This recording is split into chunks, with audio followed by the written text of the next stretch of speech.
it's a pleasure to be here to be able to speak to you all about what are some of my interests and what I've been able to pursue over the years.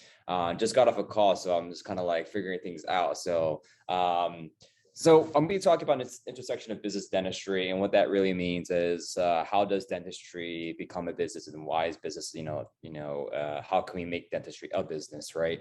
I think oftentimes we forget that as we become healthcare providers, there's a lot ahead of us in the future of what we're trying to pursue for ourselves.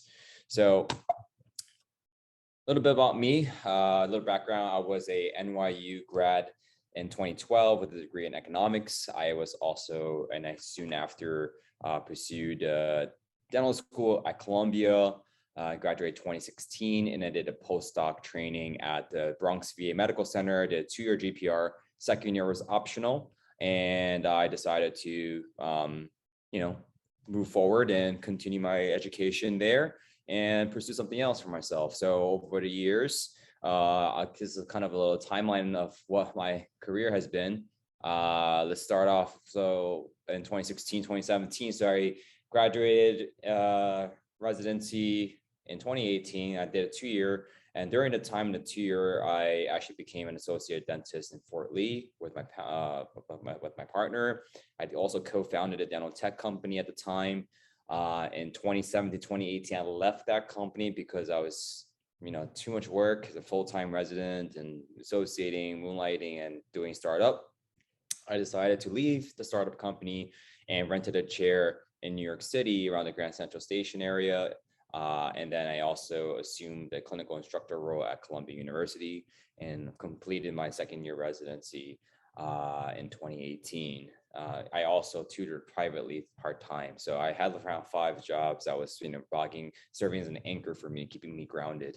So from 2018 to 2019, I stopped seeing patients in New York City. I actually was able to work with my business partners and acquire a dental practice in New Jersey, at the same time simultaneously building a flagship orthodontic dental startup in Union Square in New York City. At the same time, why not stop there? My partners and I also founded Finesse Dental Partners, which was a management company that serves to provide our offices these adjunctive services that make our offices function at a higher efficiency by removing the headaches at the office, such as insurance verification, billings, accounts receivable, supply chain management, and et cetera, et cetera.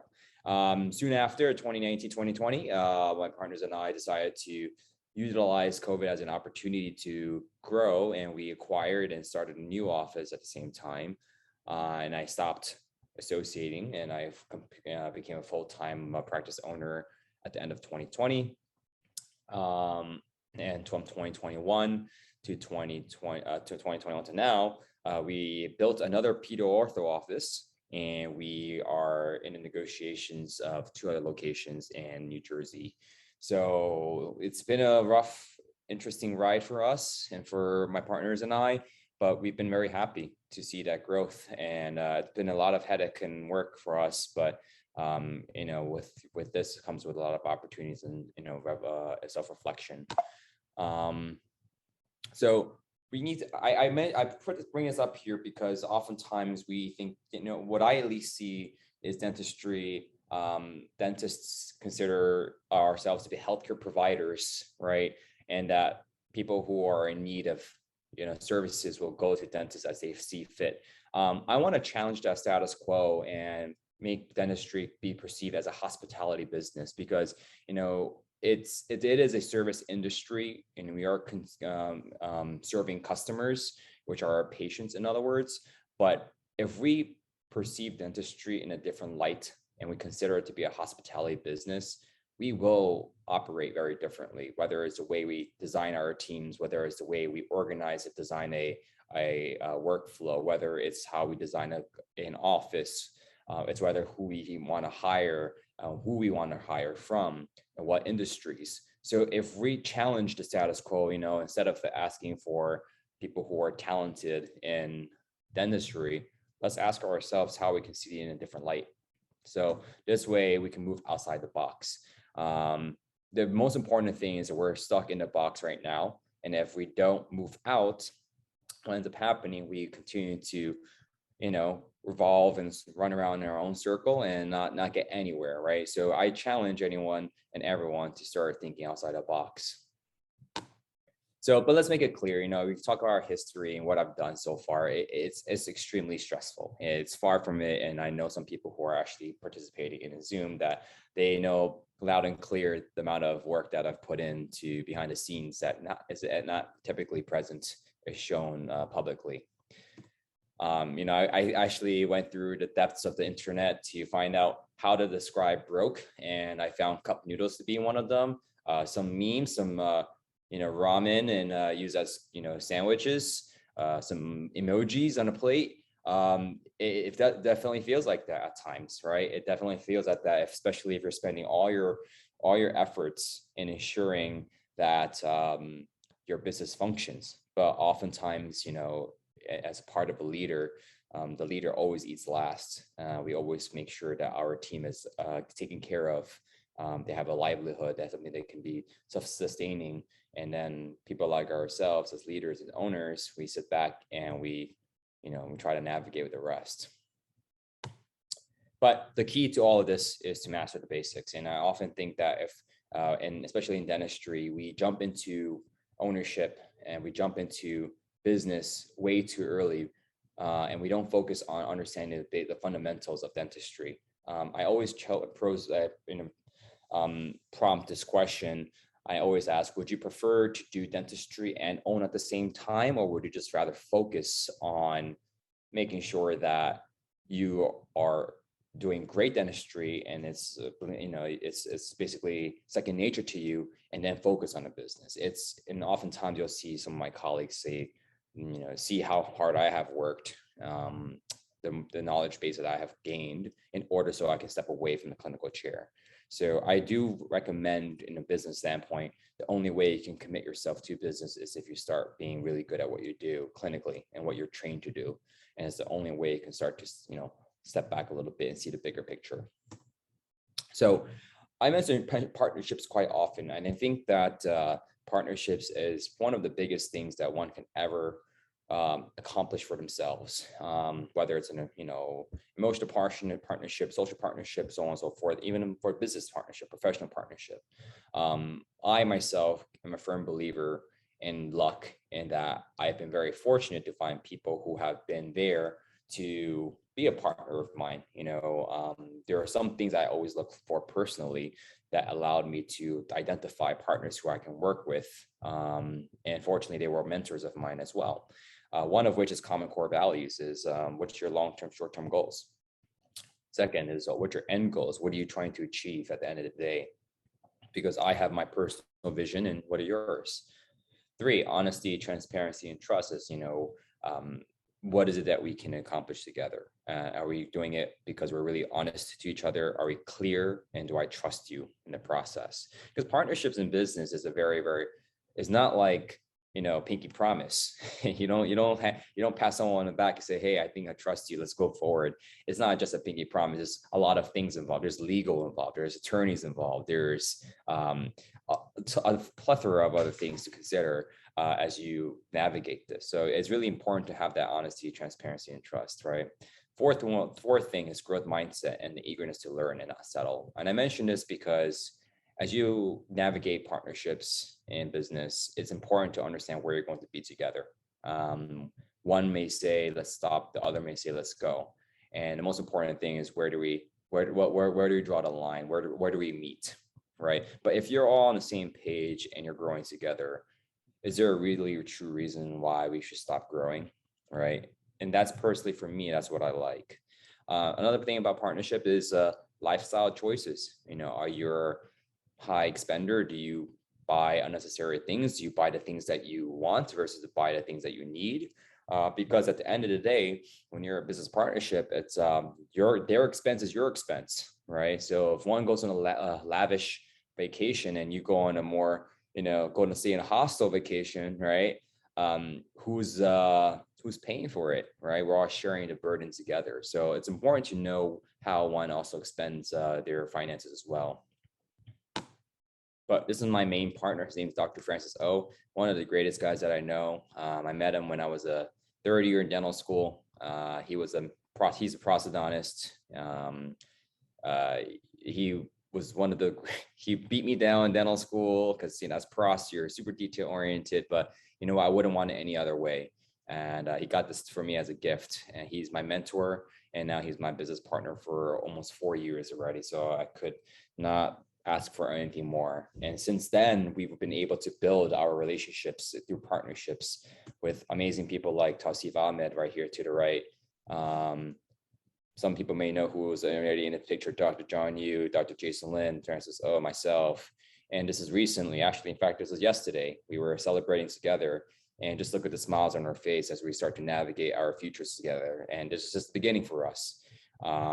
So, I mean, partnerships are fantastic, especially when we're all on the same page. So I could not ask for anything better than just a great team. Now leads me to the next slide, is team. You cannot in business have an operating functional system without a proper team. And it's, as you can see, all the hands are together forming a light bulb. Is that when you have a strong team, that's the only way you're going to excel and propagate. So most importantly, people ask is, what do you want? Who do you need on your team? And then from a business standpoint, you got the big guns and your actual guns. The big guns are listed here. You got your attorneys, you got your CPAs, your accountants, you got the banks, vendors, distributors, contractors, architects. Very, very important to be able to have on your team. And there's also some lease negotiators and all that stuff. Now, the actual guns, the ones that are going to be on foot, you know, you're the people, yourself, the CEO, president, and whatnot. You have the office manager, treatment coordinator, financial coordinator, and you got your scheduling team, your assistants, your hygienists, your billers. These are the basic components or structure of who you need in your team. But as you start to navigate, you'll realize I want to mention the expectations from multi-location, especially now, because I have never seen so many people in my life who wants the same things, which is, I want to have multiple practices. I want to, you know, do this and I want to do that. It almost sounds very routine now, that when I ask them what they want to achieve, that they, you know, it's the same thing that they're going to say, you know, who's next to them. Or even if I go to a lecture room in the dental school and I ask someone who wants to own a practice, probably 90% of the people want to raise their hand. And then now, if I were to go in and say, who wants to own multiple practice, probably more people would raise their hand these days, right? Now, I want to ensure that as people navigate their next, you know, steps in their career, when you have multiple locations, it's really important to build a strong foundation, which is your team, which is your legal team, financial team, your leadership team, management team. But another thing that people oftentimes forget is being a leader is, how do you inspire your vision? Leadership is so critical in terms of as you start to grow. I cannot, you know, stress this enough, because you know, you don't want to be in an environment where the leader is breathing down your neck. So it is important to make us, you know, understand yourself more, navigate yourself more, self-reflect a little bit more, see what are your deficiencies and weaknesses that you can focus on, so that you can be the best version of yourself for your team. I am a firm believer in coaching. I believe in people helping. I believe in being helped. I like to sustain that in an office setting or a business setting, because I think that we are all here to grow together if we allow ourselves to grow, right? And especially as you start to navigate multiple locations, you know, it's important to have this self-cyclical culture, which is coaching. Most importantly, this is a no-brainer, is hiring a good manager. You got to make sure that you have checkpoints put in place so that people can review and evaluate the opportunities for growth. But moreover, you have core values. And my personal core value, I had a business coach as well, and she came up with this great, her name is Holly Mitchell. She's a fantastic person. She gave me my core value that I, you know, continue to persist and abide by, and it's called seize the dia, which is in Spanish day. And the DIA refers to deliberate intentional alignment. So having core values for your company, your office, is really essential. Onboarding, training, how do you manage a big team? How do you manage team members of, you know, 20, 30, 40, 50 people, 40 employees, right? How do you navigate that? How do you streamline that? Do you want that headache, right? People don't think about these headaches. Multi-locations is great for people who want to handle that stress, but it's not oftentimes what people want and need, right? So I make it very clear, and that's me setting expectations for you all, is that as you start navigating the business aspect of dentistry, you have to understand that as you embark this journey, it's never going to get easier. It only gets harder, and before it ever gets easier. And sometimes you'll not know when that's going to be the case, right? You're going to go through a lot of trial and errors, because, you know, every time you fail, you're going to experience more and more failures. And through those failures is when you experience success. And at that point, success is relative, because who knows when success is going to be there, or how do you define success, right? So it's important to always step in the box and step out the box to determine where you are and where you are positioned. So I always put this gray slide in, because I think that this is a slide that, you know, it's so essential to your personal growth. Is, what is your purpose? Why do you do what you do? Personally, for me, I do what I do because I want to be able to inspire people, and source the inspiration from others, so that I can continue to inspire others, so that that person can inspire the next person next to them. And that's my footprint. And this is my personal footprint. And that's what I try to do for myself. And I always ask this to others is, why do you do what you do? Why do you want to open multiple practice? Why do you want to get into the business? Why do you not want to get into the business? Right? It is a very important question to ask this for yourself, because it's going to be your guide pin, and you got to know your why. You know, are you interested in taking risks the way I am? Are you interested in not taking the risk? Should you grow? Can you grow? Right? There's a lot of delayed gratification in the process of business, is that you don't typically see immediate returns. Is that your personality trait? Can you handle that? And it's a really honest question to ask yourself, is that, you know, it's like going to the gym. You know, do you feel like you go to the gym 1 week and you have, you know, a rock hard six pack? No, you take months and years in dieting and being consistent, right? And you'll see the return much later. Is that, if that's not what you're interested in and cannot commit to, then is this your reason? Is this your why? And set realistic expectations for yourself. Don't follow the journey of which everyone says this business is fantastic. No one talks about a business the way it should be talked about, which is, it's hard. It's never easy. It's always in rainbows and sunshine, you know. But how do I feel? You know, some days I feel great, but, you know, honestly, most of the days my body is strained. You know, I know some of the people who are participants right now, they'll know that my time is squeezed thin. It's hard to get a hold of me, because a lot of the times as you get bigger and bigger, your time gets diminished, right? So, you know, the journey requires a lot of squeezing before you even see the drop of lemonade. I see it that way, because it comes with a lot of sacrifice to do business, because you have to let go of yourself, let go of the ego, and you focus on other people. You give back. But you know what? Most importantly, stay committed to your decisions, but be flexible in your approach. And people will oftentimes say you're successful, right? And I think that this term is such a relative concept, because it's so many relatives. It's how you define it for yourself. So, which is why, if you understand your why and you understand your purpose, success can be there in front of you or far away. And I think it's good to identify when that is for yourself. But continuously improve. I want everyone to understand that, you know, even though, you know, I am where I am, it's not even close to where I want to be, because there's always opportunities to, you know, finesse certain concepts, operations, and just the joy of doing all of that is so important to me personally. But I want to open the table up for people to ask questions, because I think that maybe there's more questions to be asked than not. So here's my contact information. My email is there, lewischenbds@gmail.com. My IG is at dr.lewischen.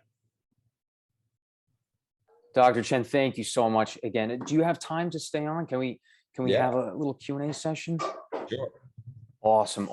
Actually, let's get right to it. There's one in the chat. It says, how do you feel with the differences in partnerships? Do you gain more financially with your own practice? It's a great question, Kayla. Great question. I think that, I guess the key word here is differences, right? I'm not quite sure what differences truly entails with that term, but differences is, I mean, it depends on your goals, right? Of course, if you have your own thing, you have no external pressures. It's just you and yourself, right? You don't have to handle multiple other individuals, their insights and inputs.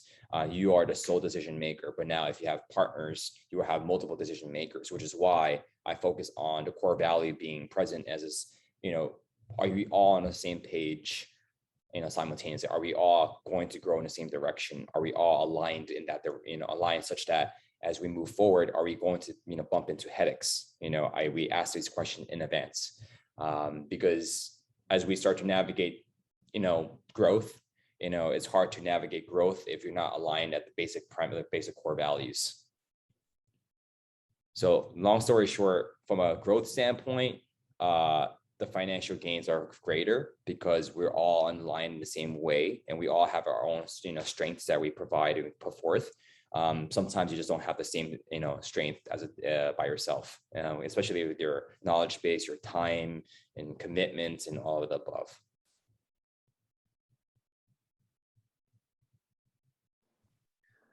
Dr. Chen, when did this business mindset really begin for you? Was it necessarily in dental school, or did it actually become instilled in you from an earlier point in time?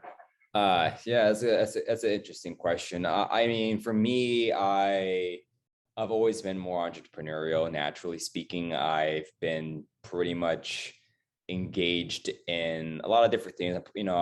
I just get myself into some things that I can't get out of. Let's put it that way. And as a result of that, I stay put. So I've been able to say that I've been happy to, just continue to grow in that direction. I think it's in everyone as they so see fit, but it may not be in dentistry. And I think that even though I think dentistry should be a platform for other people, and for me it is, but it gives me the opportunity to explore more ventures within dentistry as a result. Another question in the chat: how to open an orthodontic clinic with GPR residency? It's impressive. It's a good question. Again, partnerships, right? You have your own strengths, and we're all aligned in different ways. You have to find team members that have a similar mindset. I've been able to work with some awesome partners of mine, Jason Lin, Francis O, fantastic individuals, and we have, generally speaking, our vision of what we want to achieve, we're aligned. An orthodontist can drive that vision, and I drive my operational vision.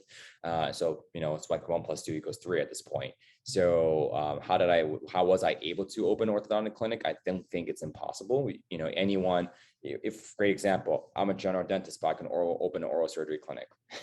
I can open an orthodontic clinic. It's independent of your specialty, or your profession. I just think that from a business standpoint, you should be thinking about the dentistry. You should be thinking about the business. That actually leads right into a second question here. Speaking of oral surgery, I know that on this call, there's an oral surgery chief who might be interested in hearing your input on what are maybe the 3 top things you would say as a chief, because you were a resident looking for where you're going next. You started that practice. What are 3 things he should be looking into a practice that he wants to work at? 3 things I see goes into a practice. Let's say one of which is same thing, core values. Are they aligned in the same vision? Is this company growing in the right direction? Are they going to be stagnant? Are they going to stay the same? Or is there opportunities for growth? When I say growth, is it going to be partnerships? Is it going to be buy-in structures, equity structures? What's the timeline for that? Especially if it's a good practice. That's the first question. For me, I'm a long-term thinker. I prefer to be committed to a practice and business that will be self-sustaining in that sense. Number 2, team culture is everything. You don't never go into a practice where the culture is toxic, because the moment you get in, you're going to be eaten alive by the team. All right. So as one thing that I've learned over the years is that having a really good culture is so important to the success of a practice. Because listen, at the end of the day, it's not about how much money you make. It's about how many people you make happy and how willing they are to see you through and commit to you, right? And I see some people that I already know on the participants, and it just rings true. That's the second one. Number three, I think as you go into another practice, think about location, where you want to be. That's really important, because you see a lot of people now going to rural because it pays a lot. Because generally speaking, from a business standpoint, of course it pays a lot. No one's there. But now let's say you relocate yourself there to rural area. Are you going to be happy? So you got to think about your personal life too as you make these decisions, as you work. Some people are willing to make a sacrifice to say, I will live there for X amount of years, just make some money, and adios, come back and come to a urban life. But it's never going to be the same, right? It's a couple of years of sacrifice too. Is that what you're willing to do? So I do think that understanding where you want to be is essential. I know that I'm from New York City. I like to be on the East Coast. I can't leave the East Coast just naturally. This is my where I was born and raised, and I'm happy here, right? But if I were to go anywhere else that I'm not comfortable, I'm unaware of, or unfamiliar with, I might not have the same level of happiness, and therefore my happiness decreases. If my happiness decreases, my performance decreases. My performance decreases, my productivity doesn't increase. And then you're just going to be hating yourself. Right? So for sure. That was awesome. A lot of those points are big. Kaylee, you had raised your hand. What's up? Yeah, I'm so sorry. I keep asking so many questions. I don't want to take anyone else's time to ask a question. No, please. Chen, thank you for coming and joining us, and thank you guys for hosting this. But I just wanted to ask, you said inspire with your vision, not control. How do you not control when you have a certain vision? Because I personally worked with a dentist over the summer, whom she had a private practice. It was just her in the office. It was just me and her. I was basically there way before she was even in, and I was there way after she left, just working on making sure everything was clean and prepared. And I kind of found myself being very over controlling and just wanted things to go smoothly. So you personally, you have a certain vision. So how do you not control and just, I guess let things go or be? I'm not sure. Well, I mean, it's a great question. I think vision comes from getting the right team members in your right people on your team. Oftentimes, as you start managing and managing people, the first question you ask yourself is, are the people that I have on my team in the right seat? And so it's a old age question that people don't know the full answer to. And to this day, I don't even know the answer to it, because why? We don't know who's going to be the right person in the right seat until we get there, right? I think once you get to that point and you understand how to navigate that, that's going to be when you're going to understand that vision, right? And before even that, you have to understand what you need for yourself, and you set the expectations clear from the beginning.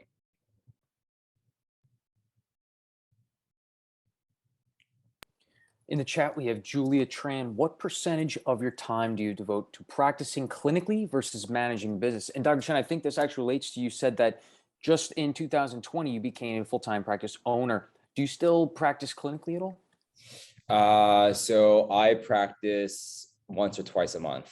I am at the point where I cannot see patients and dedicate entirely to organizing the offices and business, because the only time you'll be able to actually see what's going on is you're not seeing patients, which is why I focus a lot on mastering the fundamentals. The only way you can step back and not worry about the work that you've done.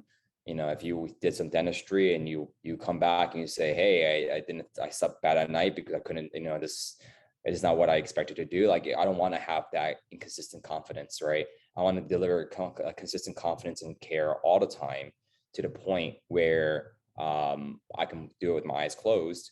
And then at that point, I can step back and start seeing it from the outside in all the time. And it takes a little bit of time to get to that point.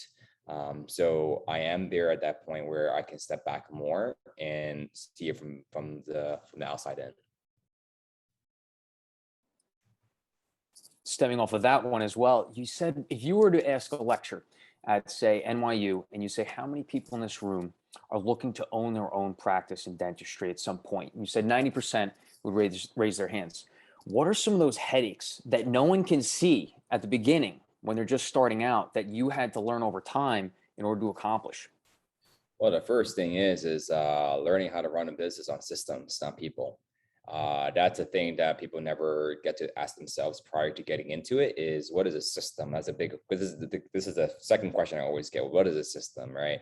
And the first thing I can explain, or the best way I can explain this is, well, if you go into an office and you fire someone, right, and you hire another person, is this gonna, is how much time do you have to put into training this person to ensure that that's gonna make up for the person who's left, right?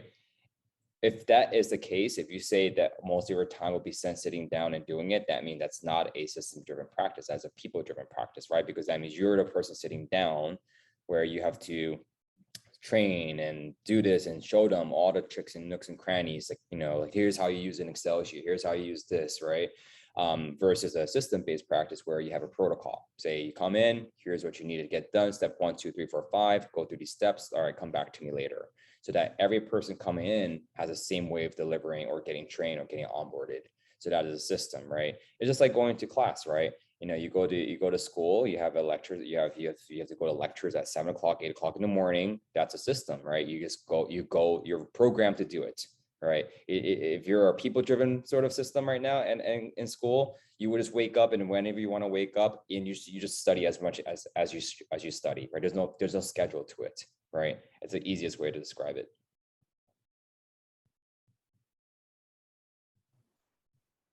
At any point, anyone could jump in and ask questions. These are great. The next one is Najiri in the chat. What's the benefit of opening multiple practices with all the risks involved versus opening one and focusing on making that one the best? All right, Najiri, awesome. Good to see this guy on. What's the benefit of ultimate? Yes, that's a pretty much a toss up, right? It depends on your risk tolerance. Opening multiple practices is a really fantastic thing to say, right? Like, you can go to a happy hour, pass someone on the back, say, what do you do for a living? Yeah, I open multiple practices. Yeah, it's a nice ego stroke, right? But it's never fun. And it's just, think about for instance, I have X amount of offices, right? And think about the variability of people. I have X amount of people per office times X amount of office that I have exponential variabilities in performance. Now, if you have one office, you can manage the performance in a consistent way because you're present. Now, imagine I'm a removed, absent owner. How do I ensure that the offices are delivering great outcomes by not being there and being present? And managing those variabilities. How do I eliminate variables so that outcome is delivered as like an algebraic equation? 1 + 1 = 2. How do we get there? That's a system, right? So what are the benefits? Of course, the benefit is, you stop practice dentistry. That's, to some people it's great, but to some it's not. And I love dentistry. I would love to do it all day, every day. Just don't have the time to do it. And if I don't have the time to do it, then I cannot have the time to focus on managing the offices. Now, having a one great office is fantastic though, because why? You increase your profitability, you have a nice, hefty paycheck, you go home, you don't have to worry about anything, because you don't have to worry about the next office having issues, and the next office having issues, and that having issues. And, and because I have different segments of dentistry disciplines that I manage, I have different things to worry about. So is it really beneficial to have multiple practices? Sometimes with everything that I talk about, not everyone wants to handle that. And the answer is sometimes no, right? I personally like it, and that's why I work a lot, but I do enjoy it. I do enjoy what I do. But it's about your risk tolerance too, and who you're with as you're in the process, which is why I ask about partnerships, because, all my partners are very risk-taking, and it's been easier for me to take that leap of faith. I think we have a chat question. Someone asked, do you recommend getting an MBA degree? And kind of going off of that, in terms of us an undergrad, do you recommend us taking business classes, or if we're nearing the end of our undergrad, what should we do to prepare for the business sides of dentistry? Yeah, I mean, I personally don't recommend an MBA, only because I don't have one. So I couldn't tell you. If I had an MBA, I would tell you. But I do believe in furthering your education in some shape or form, whether it is another degree or not, or certificates and whatnot. Like, for instance, I recently signed up for a course at Harvard Business School. Why? Because this is some information that I want to learn for myself, right? Is it going to get me an MBA? No. But is it going to give me information? Yes.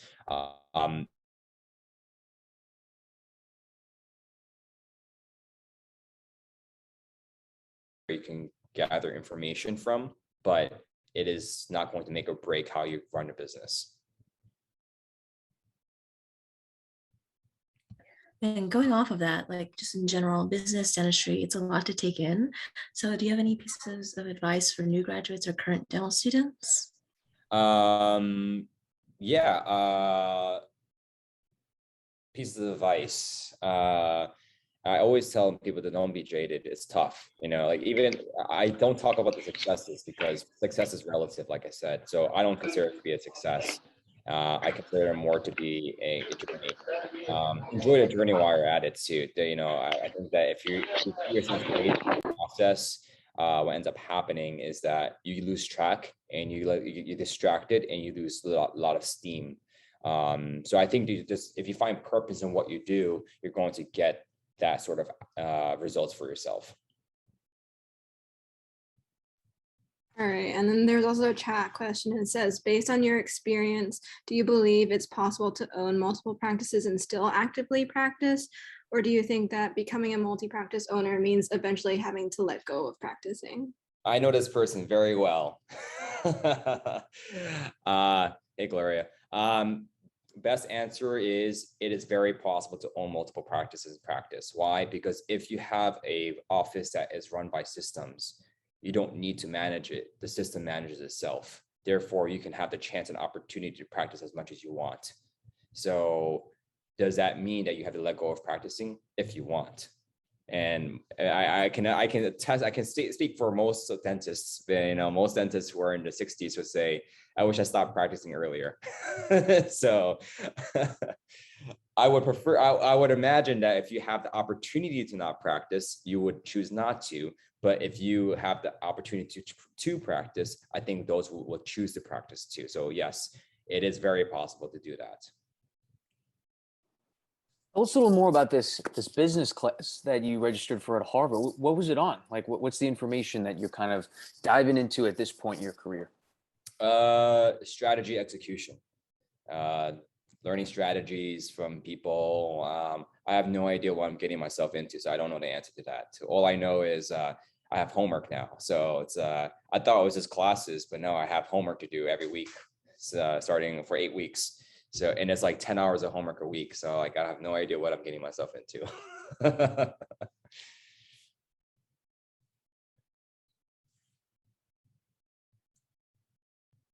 Great. Any other questions? Happy to field anything. I know Gloria's on, so I can field any of the questions that she has.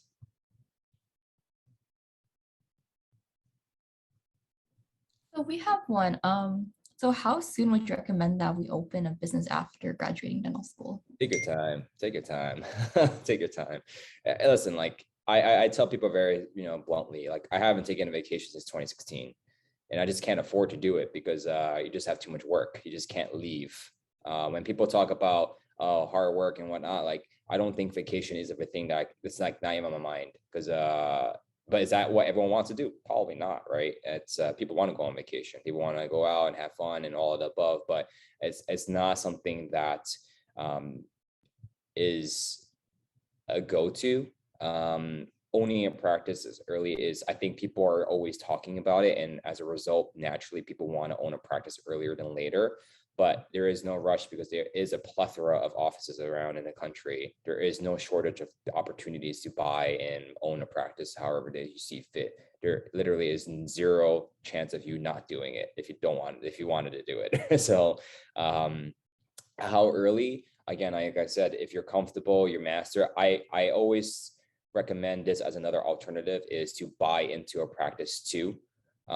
because sometimes buying into a practice is much better than starting off on your own with the money that's invested into owning a practice, right? Because people don't talk about the financial commitment that we have to make, right? We have to put a lot of debt in, we have to put a lot of, with the, field a lot of, contractors on, and there's a bunch of things to think about if you own a practice. But, another route for ownership is buying into a practice, and people don't talk about that. I think that people talk about having their own thing, and having their own practice entity is fantastic, but buying into a great practice and growing that is even better sometimes, because you have skipped over all the stuff that would have created issues, or the things that would have been a headache, right? All right, thank you. We also have another chat question, and it's, would you change anything along your journey going back? And is there potential advice for a future practice owner based on your experiences and lessons? Same, like I said before, again, I would not change anything. I love what I do. I am able to provide for other people who wants the opportunity to grow. I always push for partnerships now. Even buying into existing practice is a great avenue in which people can grow their own business and own an opportunity, because not only is it one, successful. When you buy into a practice, you want to buy into a nicely grossing practice, because why reinvent the wheel if you don't have to, right?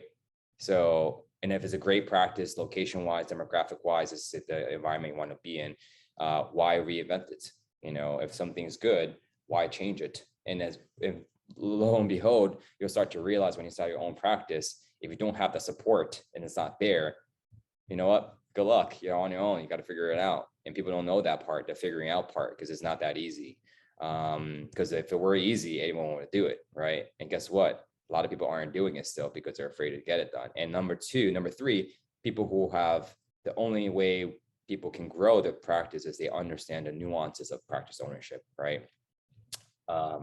Having multiple practices is something that I've always wanted to do, and my partners and I too. So we've been able to focus on just learning how to do that. But I don't know how to own one practice now. So that's the funny part. Like, owning one is okay, got it, cool, sounds good. I know how to do it because I've done it for a lot of other locations, right? I always think if it were me going back, I would buy into an existing practice. It's if I didn't want to have like 10 locations, 10, 15 locations, because that gets tricky. But buying into one that's healthy, and then growing another one, buying another one is another opportunity to is piggybacking and riding off of that success and finding more opportunities in that success is another avenue too. Well, Dr. Chen, we want to thank you for coming out while we're nearing the end. If anyone has any last minute questions, feel free to unmute yourself or drop in the chat. Here we go. How did you find these like-minded partners? Luck. There's nothing but luck. And I do this, I venture here to kind of share this to everyone because you can create that luck, right? And I found out I was too lucky, and I'm saying too lucky because I really am lucky. And I have great people on my team. I have great people who I've brought onto our teams, and I cannot ask for more than that. And I've been able to focus on, building great teams and hopefully continue to create better teams and finding ways to build better teams. And then I want to be able to provide that opportunity for other people who are looking for that, because I remember how hard it is to find that one person. And I know it's not someone that's going to come right in front of you as you want it. It might be people you just walk by every day. You have no idea that change your life, right? And I know that I've been able and lucky to have felt that. So if I can do any way to help that for others, again, my purpose in life, why not do it, right? And speaking of team members, I want to shout out Maya, Katie, Sarah, Rachel, Axe, Afreen, Ken, everyone that's on this call tonight. One thing, Dr. Chen, that we got from Instagram, one of the Instagram submissions, this is a little playful side. What do you do for fun? You said no vacations. I see you got workout stuff on Instagram. What does Dr. Chen do for fun? Yeah, Gloria can even mention that for you. I do nothing but I do nothing but I work out. He works out. He doesn't eat lunch. He works a lot, and he works after work. And that's all. I mean, I try myself. I tried the best like how possibly can to find some strike balance, and it's hard, especially again, like I said, and back to Nigeri's sort of question, what are the risks is that there will be a loss in your work-life balance. And sometimes people don't talk about you getting lost in the work. And oftentimes people talk about it, right? I don't know how many friends you have say, hey, I got so stuck in studying for a test or whatever it may be that you just get so sucked in, you just want to go out, right? I get to that point where all I have to focus on is making sure that my teams are happy as a whole, generally speaking, that, that is the first thing that's your priority, is helping your team out, not yourself. And you get lost in that process too. So I'm happy to see, I get actually joy seeing my team be happy. So I actually prefer to work for them. And people don't know that, as I do as much work as possible for the team. It's never for me. So if it were for me, I would stop working, because it's fine, but it's never about me, it's about the team. And I think that's one big thing that take away from ownership in business, is that you have to let go of a lot of yourself to build the better self. And the first thing is understanding, where do you have to let go? The ego has to go out the door. It doesn't exist, it's got to go. A true entrepreneur. This has been an amazing talk. Anything else anyone has some input, question? This is a very special time.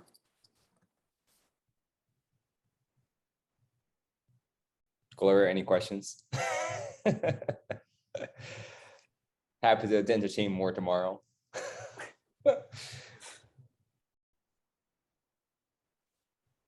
All right. You know Luke from dental school, is that right? Classmate. How about that? That boy. Yeah, we go back a ways. Yeah, there you go, Luke. I've seen him. I saw him a couple months ago. Awesome. Always a pleasure. I see Efreen. And I see Efreen. She's muted. She's falling asleep. Awesome. Any other questions I can answer for you guys? Happy to entertain even Luke and Gloria. By all means, it's honest talk.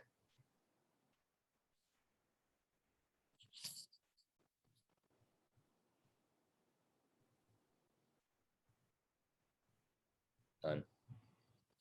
Talk to All everyone. right, guys. Thanks so much again for spending this time with us, answering our questions, and giving us a great lowdown on business and dentistry. Everything you touched on there it's we don't see that in dental school, so it's so important. Everything we could take from tonight, pick your brain. We really appreciate this moment, and I hope you enjoyed it too. Yeah, no, I totally get it. I remember in dental school, I learned nothing about dentistry. Sorry, not dentistry, business. Hopefully dentistry. Hopefully dentistry. A thing or two. Some teeth. Yeah, a little bit of that. Yeah, no, it's tough, and I get it. It's so difficult to find sort of feed resources like that. So I'm at people's disposal. Anyone else that I know, I'm always at their disposal. All right, excellent. Thank you guys for your time, and I appreciate the invitation. Thank you. You got it. Be well. Good night. Thanks everyone for coming out.